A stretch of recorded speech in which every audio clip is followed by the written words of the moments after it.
നിമിഷപ്രിയയുടെ മോചനത്തിനായി ഒന്നും ചെയ്യാനില്ലെന്നും സാധ്യമായത് ചെയ്തെന്നും സുപ്രീം കോടതിയിൽ ആവർത്തിച്ചു കേന്ദ്രം.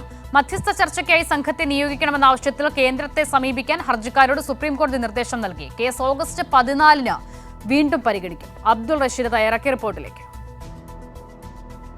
അസിത, നിമിഷപ്രിയയുടെ മോചനവുമായി ബന്ധപ്പെട്ട് കേന്ദ്ര സർക്കാർ ഇടപെടണമെന്ന ഹർജിയിലാണെന്ന് കേന്ദ്രം അവരുടെ നിലപാട് വീണ്ടും വ്യക്തമാക്കിയത്. കഴിഞ്ഞ തവണ ഈ ഹർജി പരിഗണിച്ചപ്പോൾ ഒന്നും ചെയ്യാനില്ലെന്നും സാധ്യമായതെല്ലാം ചെയ്തിട്ടുണ്ട് എന്നുള്ളൊരു തണുപ്പൻ വാദമായിരുന്നു മുന്നോട്ട് വെച്ചിരുന്നത്. ഇതേ സമാനമായിട്ടുള്ള വാദം തന്നെയായിരുന്നു ഇന്ന് കേസ് പരിഗണിച്ചപ്പോഴും കേന്ദ്ര സർക്കാരിൻ്റെ ഭാഗത്ത് നിന്ന് ഉണ്ടാവുകയും ചെയ്തിട്ടുള്ളത്. എന്തായാലും നിലവിൽ ഇത്തരത്തിലൊരു അഭിഭാഷകനെ നിയമിച്ചിട്ടുണ്ടെന്നും സാധ്യമായതെല്ലാം ചെയ്യുന്നുണ്ടെന്നും പ്രത്യേകിച്ച് ഏതെങ്കിലും തരത്തിലുള്ളൊരു നീക്കം കേന്ദ്ര സർക്കാരിൻ്റെ ഭാഗത്ത് നിന്ന് ഇല്ല എന്നുള്ളത് വെളിവാക്കുന്ന തരത്തിലുള്ള വാദങ്ങളായിരുന്നു അറ്റോർണൽ ജനറലിൻ്റെ ഭാഗത്ത് നിന്ന് ഉണ്ടാവുകയും ചെയ്തിട്ടുള്ളത്. എന്തായാലും ഈ യമനിലെ വധശിക്ഷയ്ക്ക് കഴിയുന്ന ഈ നിമിഷപ്രിയയുടെ മോചനവുമായി ബന്ധപ്പെട്ട ഒരു പ്രത്യേക സമിതിയെ ഈ മധ്യസ്ഥത വഹിച്ചുകൊണ്ട് ചർച്ച ചെയ്യാനായി അയക്കണമെന്നുള്ളൊരു നിർദ്ദേശം അല്ലെങ്കിൽ അത്തരത്തിലൊരു ആവശ്യം ഹർജിക്കാർ ഇന്ന് സുപ്രീം കോടതിക്ക് മുന്നാകെ വെക്കുകയും ചെയ്തിട്ടുണ്ട്.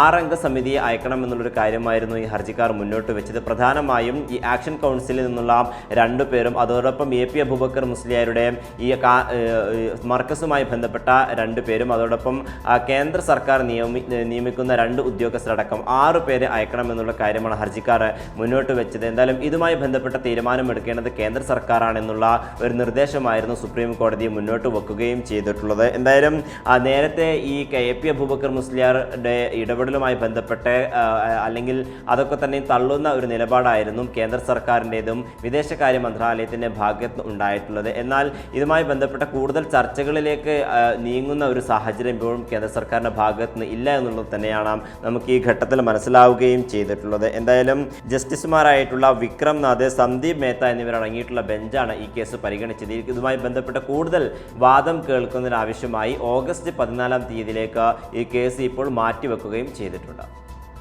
ശരി, അബ്ദുൾ റഷീദ് വിവരങ്ങൾ നൽകിയത്.